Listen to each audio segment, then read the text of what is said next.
नमस्कार मुलांनो, आज आपण मराठी सुलभ भारती इयत्ता 3 या पुस्तकातील धडा 23 मामाची आमराई हा धडा बघणार आहोत. उन्हाळ्याची सुट्टी लागली. कैलास मामाचा फोन आला. आम्ही मामाच्या गावी गेलो. मामाने आमराईत नेले. हिरव्यागार कैऱ्या पाहिल्या. तोंडाला पाणी सुटले. मामाने हे ओळखले. छान छान कैऱ्या तोडल्या.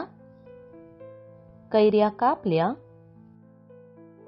फोडींना तिखट मीठ लावले.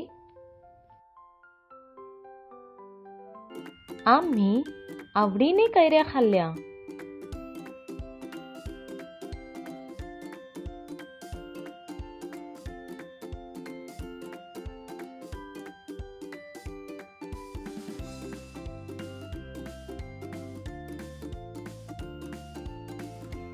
चला तर कैऱ्या खाताना मुलांच्या प्रतिक्रिया बघू.